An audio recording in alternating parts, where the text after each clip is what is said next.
I love telling this story. It's a true story. I tell it a lot, but we sat down with the head of Woodwell at the time. It's a guy named Phil Duffy. And we said, we really want to understand heat, drought, wildfire, hurricanes, floods, excessive water, sea level rise, and basis points. Phil said, it's great to be working with Wellington. We're excited about the partnership. I just have one question for you. What's a basis point? And to me, I love the story because it's so emblematic of the problem. You have climate scientists, very analytical, very rigorous people. You have investors. We think we're analytical and rigorous too. We speak basis points. They speak RCP scenarios, right? No matter what we do today on mitigation, we can stop all emissions today or even yesterday or even a week ago. But the RCP scenarios out to 2040, 2050 are the same. So the consequences of physical climate risk are the same no matter what we do on mitigation in the short term. And so we need to figure out a way to survive and thrive in a changed environment. And that's because of the long half-life of greenhouse gases in the environment.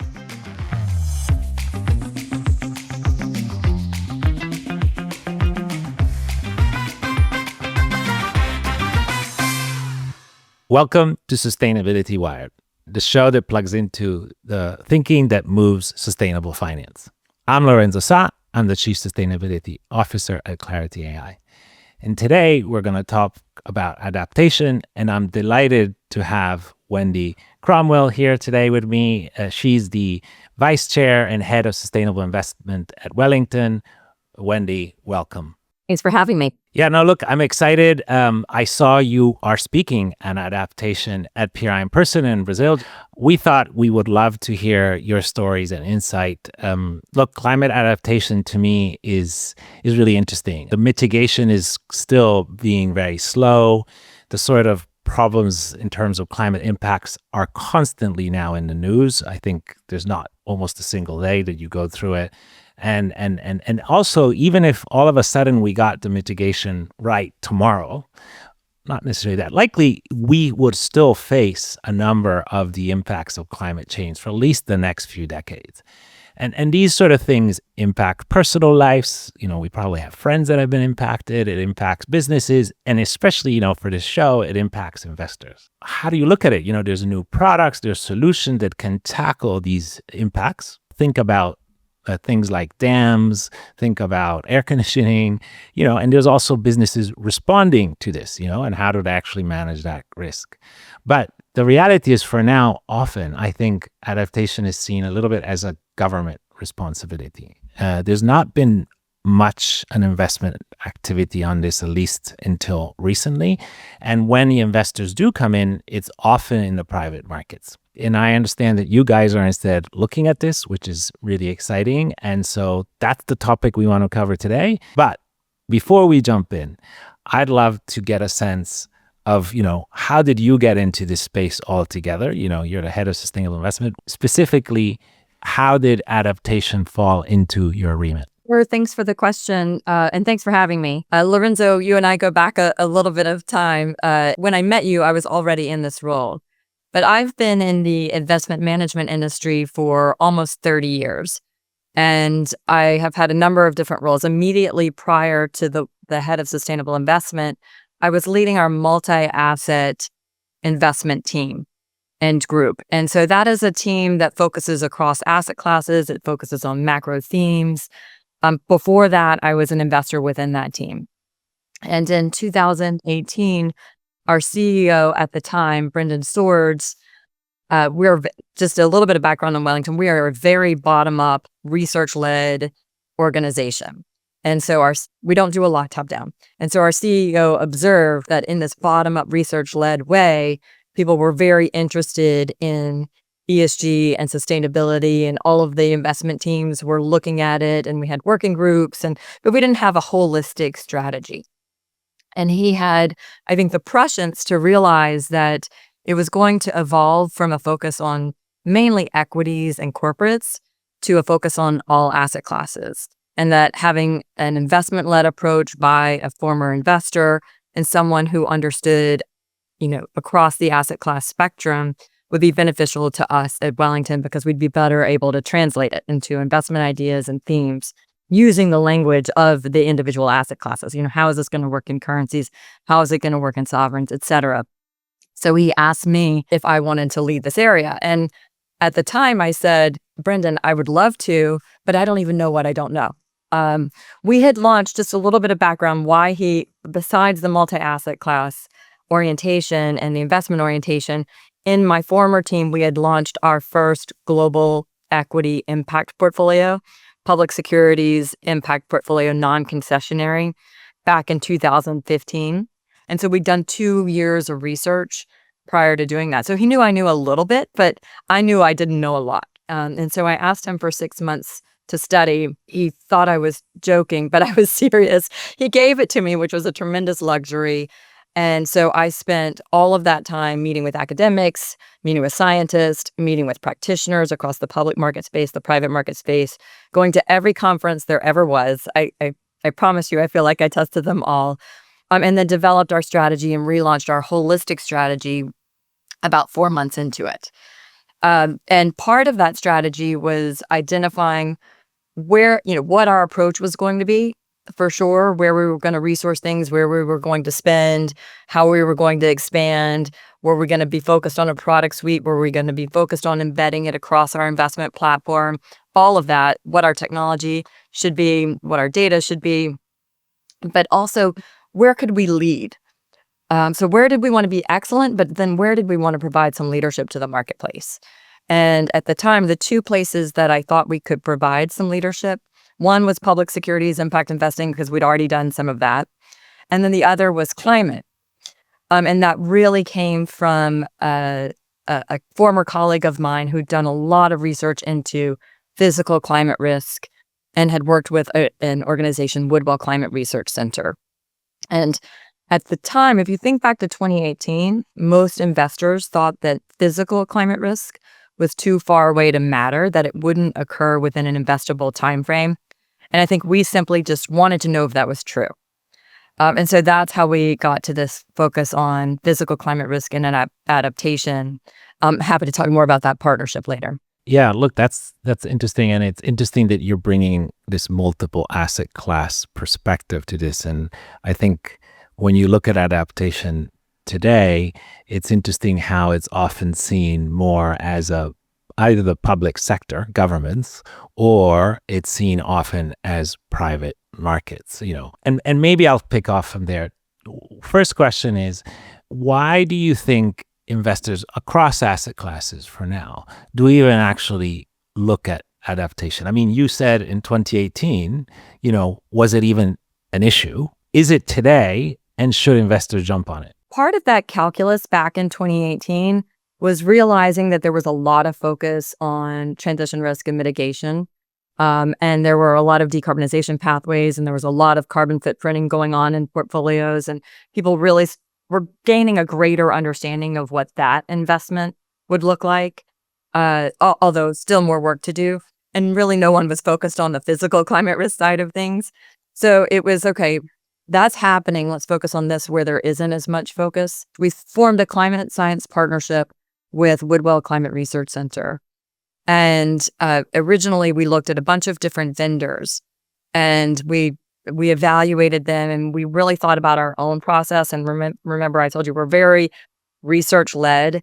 And ultimately we came to the conclusion that our investors weren't going to accept assumptions made by others that they weren't a part of. They would want to be part of that research dialogue. And so we formed a partnership instead with Woodwell. And I love telling this story. It's a true story. I tell it a lot, but we sat down with the head of Woodwell at the time. It's a guy named Phil Duffy. And we said, Phil, we're really excited to be working with you. We really want to understand heat, drought, wildfire, hurricanes, floods, access to water, sea level rise, and basis points. Phil said, it's great to be working with Wellington. We're excited about the partnership. I just have one question for you. What's a basis point? And to me, I love the story because it's so emblematic of the problem. You have climate scientists, very analytical, very rigorous people. You have investors. We think we're analytical and rigorous too. We speak basis points, they speak RCP scenarios, right? Those two languages weren't connecting. And so that's how we formed this partnership. And one of the first things we learned from them, and you alluded to this in your opening, no matter what we do today on mitigation, we can stop all emissions today or even yesterday or even a week ago. But the RCP scenarios out to 2040, 2050 are the same. So the consequences of physical climate risk are the same no matter what we do on mitigation in the short term. And so we need to figure out a way to survive and thrive in a changed environment. And that's because of the long half-life of greenhouse gases in the environment. So once we had that insight, we realized we really needed to focus on what was going to happen and how it affect our investments. Obviously, this is what you've done, and you clearly have continued to doing all these years. Do you feel that this is a lone kind of practice, that you're a little bit like, alone into the desert, or that other investors are coming along? And if so, why? What is driving this adaptation as an important element of your climate finance activities? I think that climate adaptation right now is very much in vogue. I just came from New York Climate Week. It was every panel, every discussion. People were talking about climate adaptation. People were talking about resilience. Now, there is one issue, and I think you've highlighted this as well, where because asset owners in their frameworks have thought more about commitments to net zero or decarbonization pathways, they haven't actually figured out from an investment policy standpoint how to incorporate climate adaptation into their investment policy, with an exception of in private markets. I think that they've found a way to include it in some of their private market investments. But if you have a goal of decarbonizing your portfolio over a certain time frame, working in climate adaptation doesn't necessarily work neatly into that goal, because some of the investments you will be making aren't necessarily working on decarbonization. They may be more efficient solutions than others available within their sector, but they may be creating emissions on their own. So you mentioned HVAC companies. We're going to have a lot more extreme heat. I think as a society, we're going to choose to allow and help individuals and citizens survive in that changed environment, despite the fact that HVAC creates more emissions in the atmosphere. Now, we'll want to push those solutions to become more efficient, and then we'll also want to find other ways to reduce emissions and find those offsets elsewhere. But so it's that tension between decarbonization and adaptation, I think, that people find difficult. I mean, I think a few years ago, people would say adaptation is taking away from mitigation. Would you agree with that? I think there was reticence that if we allow adaptation into the dialogue, that means that we're giving up on transition and mitigation. I don't think that's true. I mean, just based on this learning that no matter what we do, we're going to experience some level of increased physical climate risk. I think we have to do both. I don't think it means we're giving up. I think that it means that we actually have to recognize the science, and we need to do both. And in terms of doing this across asset class, going back to your expertise, you've heard in New York that it's been a lot more aligned to certain aspects that are about the private markets. You're doing it in the public markets as well. How are you doing it, and how is it different? There's two ways, and I'm going to start with our original intention. And our original intention was, again, to see if it matters, to see if climate risk matters within an investable time frame. So we worked with Woodwell to understand those 7 perils that we mentioned: heat, drought, wildfire, hurricanes, floods, access to water, sea level rise, where, over what time frame, and then how it might impact the securities that we invest in. So they brought climate science to help us build granular grid maps.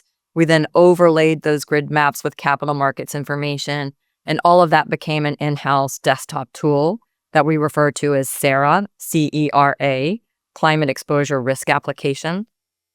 And it allows investors to look at their holdings or their potential holdings through this lens. And it is more natural to look at it for securities where location forms some of the value of the security. So the biggest users are some of our investors in mortgage-backed securities or securitized or municipal loans. So if you think of a municipal bond is actually financing a project in a specific location over a relatively long time horizon. So if you're going to buy a municipal bond, you want to know if that location is going to be implicated by some sort of climate risk. And if it is it priced? And what that team finds regularly when they're looking through this tool is that they can find two different issuers in different locations with the exact same capital markets characteristics, yield, maturity, et cetera, and very different climate outcomes. So on a day-to-day basis, they're picking the one that has the same price and the lesser climate risk. So that helps it helps obviously from a risk mitigation standpoint and then in a selection criteria standpoint. It doesn't apply evenly across asset classes. As I mentioned, the securities that are most impacted are the ones that rely on location for some part of their value. So that is our original intention is, will this company be impacted by flood? Will this project be impacted by some peril? And then in doing that work over time, we became more and more exposed to and convinced of the idea that there are some companies that will provide solutions to these problems that will help individuals and society survive, maybe thrive in a changed environment. And that if we were to invest in those, it would allow them to grow their business, that they would be good growth opportunities because we're going to have more physical climate risks and more events. So they'd be good stocks, if you will. And then they also be helpful at solving this problem. And so that's how we launched into the public securities space in terms of adaptation. That's interesting. So you kind of started more from a risk management side and moved into that solution element as well. Because of my background and Chris Gilgazian, who's our director of climate research, because of his background, we both worked in the multi-asset field prior to moving over. We both went into this partnership really thinking that we were going to do a lot of top-down analysis, GDP analysis. How is this going to affect, various regions and countries? And what we quickly came to understand is that these are very localized impacts and that you have to be much more granular and that the insight is going to come from that granular analysis versus a top-down analysis. Now, eventually we worked ourselves to rolling up a lot of the granular analysis so that we could have climate-adjusted capital market expectations and things like that. But we didn't start there. We tried to start there, and we recognized that that was folly. And so then we started from the bottom up and built to that. And your framework, these 7 perils, which you're pretty good at memorizing, these are risks. And I mean, some of the people that I've spoken about adaptation take it often from a sector perspective. Was there a reason why you chose a risk angle versus a sector perspective? Or how do you play with the sectors, if at all? In working with Woodwell, this is the first year of our research with them. The way that it worked is that we would study a peril for 2 months. And so the beginning of that would be, we want to understand heat. And they would say, well, what types of things do you want to understand about heat? We would tell them some of the questions that we had. They would help us select a metric that was most relevant for that. We would agree on that metric. They would give us a whole bunch of reading, sort of curated reading so that we could get smarter. They would come to us with research on using that metric about how it was going to change over different timeframes, geography by geography. That we would have a meeting, investors and scientists, and that would prompt, oh my goodness, look at this. Drought, for example, is one of my favorite examples. When we saw the drought maps, there's drought happening in a lot of different areas, and one of the areas was the Iberian Peninsula. And so we zoomed in on that and we said there's a lot of market cap there. We need to understand that better. And then we brought in additional investors to help us understand that. And so I think you need to understand the perils in order to understand the sector implications. And the perils lead you to that. And so it goes across sectors. And after we went through that first year of research, really understanding those perils, we then started to launch individualized products on agriculture or other sectors or areas or themes, commodities, et cetera. Yesterday we did insurance, but we had to get the perils in order to launch into the deeper research sector by sector. The perils led us to the implications. Trying to visualize this, what kind of companies or solutions are we talking about? Could you give us an example of a solution side adaptation and a different example more on that risk management side? So on the solution side, in the public securities equity space, the types of names that we find are, we mentioned HVAC companies, we mentioned generator companies, engineering and construction companies, pest companies, water companies, some healthcare companies because of what we know about vector-borne illnesses and how they're going to spread. So it really does span most sectors. And our research, in order for something to qualify to be an adaptation name, we do have a revenue threshold that 50% of the revenues of the company must be derived from trying to solve this problem. Now, I will say to you that the companies don't often see themselves as climate adaptation companies. We help them identify themselves as that. In meeting with a company, sometimes we will provide them with this analysis and help them understand that this is an opportunity for them, and sometimes help them see where they may be able to expand their market by doing that. But you don't find a lot of companies listing themselves as, I'm a climate adaptation company. It's really, they're providing a solution that is needed in the marketplace, and we identify it as one that is associated with helping to solve one of these perils. And when you kind of bring that up, how do they engage on that? Do they welcome that sort of positioning and therefore maybe even change the way they think their strategic direction as a business? We have a good dialogue with these companies, and companies and heads of companies are always looking for ways to grow and expand their markets. And so if we identify for them, based on our physical climate risk research, areas that may also need their solutions where they're not currently providing their solution, that's a win-win for them and for us. So they're very receptive. You also asked me on the risk identification side. And so similarly, I provided earlier the example of municipal bonds. Same thing would happen with securitized. But in terms of equity analysis, I'll give you an example just to bring it to life. We were looking at a particular company that had recently built a $2 billion plant in what we had identified in our work with Woodwell as a floodplain. Now, when you identify this physical risk, it only shows that the company or that location is susceptible to the risk. It doesn't tell you if the company itself has built in any resilience measures to that risk.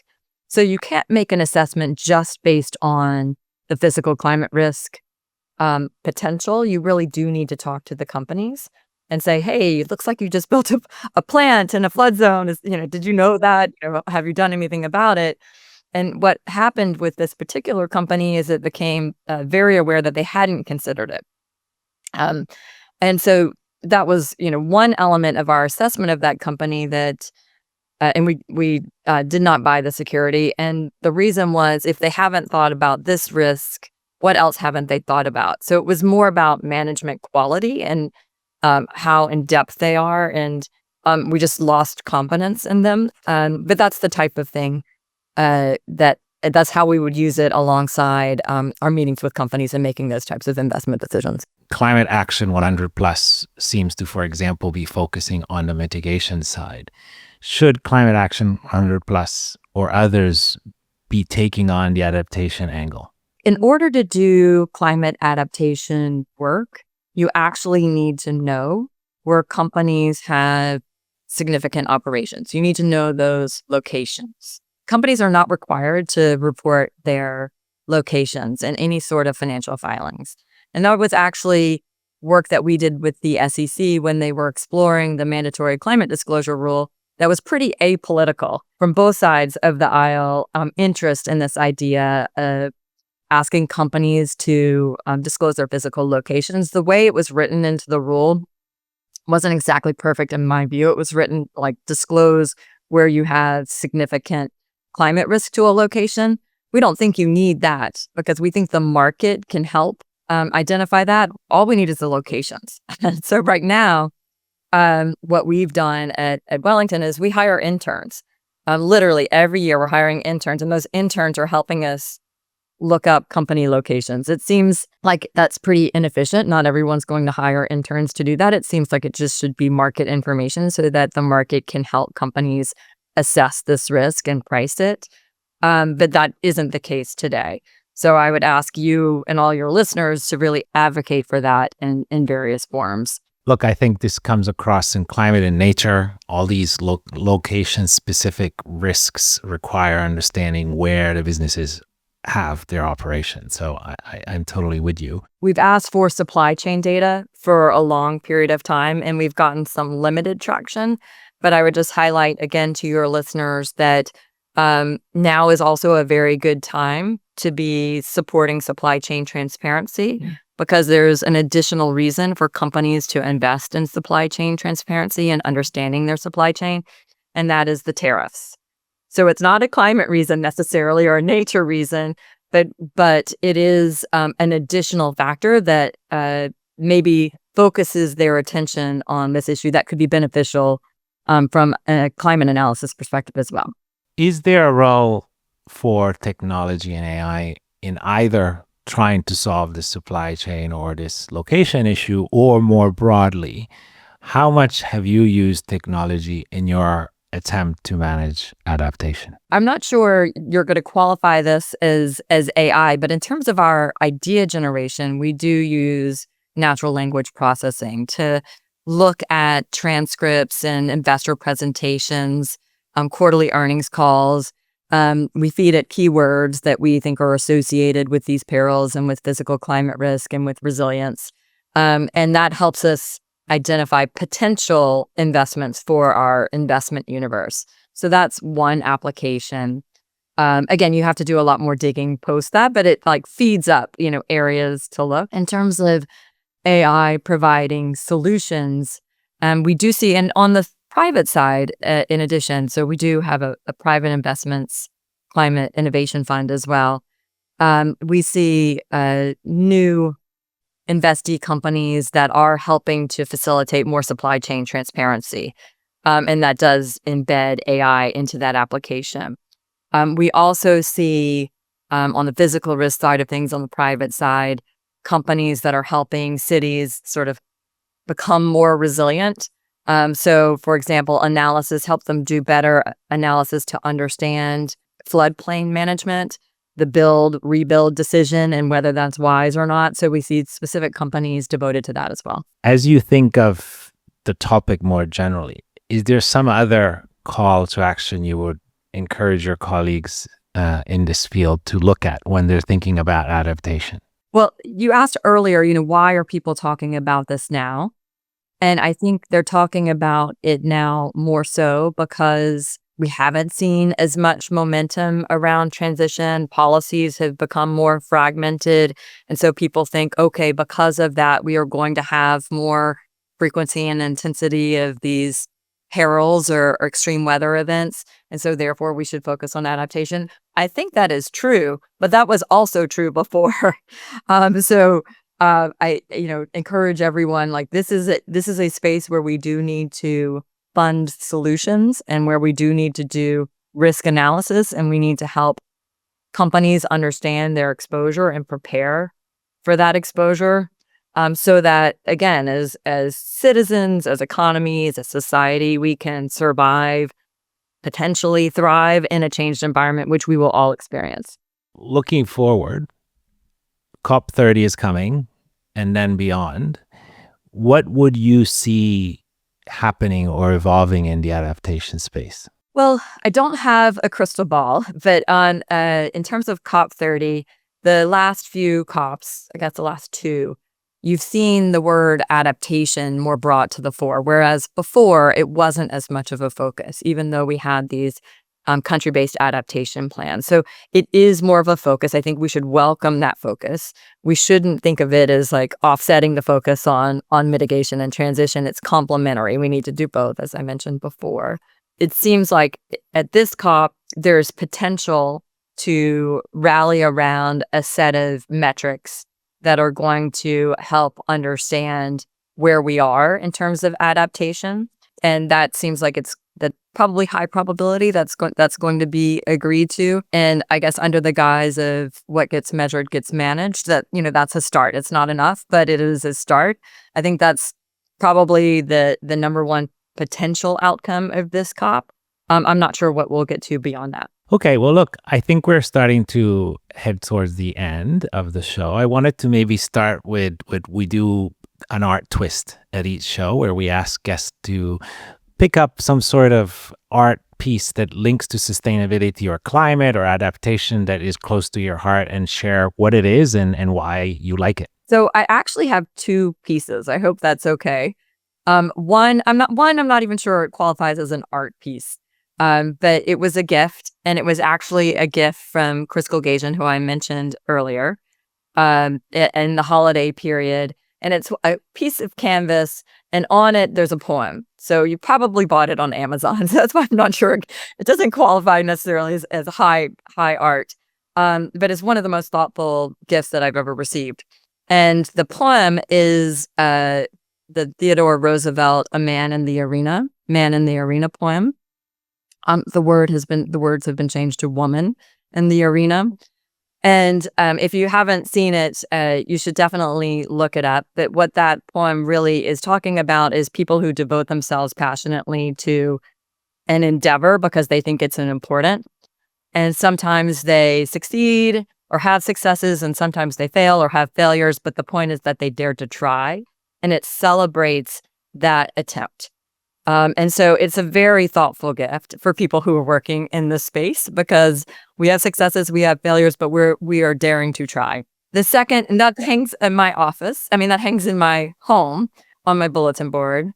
And then in my office at Wellington has a remarkable contemporary art collection. And I was fortunate enough to be able to select one of those pieces for my office.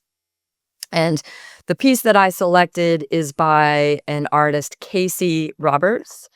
And I'll describe it for you. I can send you a photo as well. It's kind of a moody piece. It's sizable. It's dark. In the foreground, it has the trunk of a tree, has 3 small white butterflies, and carved into the trunk of the tree are initials, including some in hearts. And the title of the piece is History of Love. And to be honest, I chose it because I liked it. I thought it was visually appealing. It was somewhat romantic. It evoked nature. But then when you gave me this assignment, I really thought about it more. And I think on a deeper level, what I like about it is that it links humanity and nature. And it reminds me every day when I walk into my office that some elements of nature will exist. Nature in all of its forms will exist beyond me, beyond you, and yet it will capture our history. And so I can't imagine a better piece to start my day with every morning. Amazing. We will certainly share it on screen. We kind of wrap up usually an episode with a few quick fire questions. Basically, quick responses, 15, 20 seconds each. And so I'll kick off. First one, adaptation, alpha or beta? I'll say alpha for the reasons I described before. I don't think you can do a quick quantitative analysis and figure out what's going to be impacted. I think you do have to do that deeper level of research to understand if resilience has been embedded into the companies or issuers we're evaluating. Bigger impact on portfolios, heat or water? I'm going to say heat now, water later. More likely to deliver real change, investors or governments? I think governments have a bigger potential to really change the equation here. It's just whether or not they have the political will to do so. For adaptation, because I think they will see the impact on their citizens, they will eventually get there. Adaptation for the global south will happen? Yes or no? And when? I think it will happen, and I think it will happen later than we want it to. I think we'll have to experience more significant peril for people to act, unfortunately. Yeah, I guess your painting is going to call us out. Carbon offsets, yes or no? I think yes. I think we need more rigor around them, but yes. I think there's going to be a lot of that at COP. I think that's true. AI and investing, game changer or gimmick? Game changer. Just talking to actually our commodities team leader day before yesterday, David Chang, good friend of mine. We sit a few offices down from each other, and we were talking about how we should be think AI first. Like, before you do anything, can AI do this for me? So I think it is a game changer. And PI in person, best place to learn or best place to network? I'm going to say best place to network, but by networking, you learn. I think the value of PRI is that there are 5,300 signatories from around the world. And at PRI in person, you get to really talk to them, experience the content that PRI has created together, and ask questions of each other and of the PRI and the presenters. So I'm going to say the network. Wendy, this was great. I really appreciate your insights, and I'm sure others are going to want to line up and hear your further insights at the presentation at PRI in person and beyond. It's almost like we've been working with one hand to play the piano on climate, which is mitigation, and now we're all of a sudden we got another one. It's the adaptation hand, and it seems to be that with that you need a different score, and that means you need different kind of ways and approaches. You also need to recognize that you need to bring in across asset classes. So the fact that you're looking at the public market and not only private market, I think it's extremely interesting. And to me, it's fun to see that you have a solution approach, which is not where you started, but you still have that risk management piece that still is very much at hand. So, and maybe as a last thing, I thought it was interesting your points in your call to action to encourage that location-based information to be available for investors to be able to do their job better, and that supply chain information to be also brought out to the public to allow for ultimately better investment decisions. So look, let's play the piano with both hands. Thank you again, Wendy. We really appreciate you being here today. Thank you. See you in Brazil. If you enjoyed this episode, please like, subscribe, and comment. And we would love to see you in the next show. And until then, stay wired.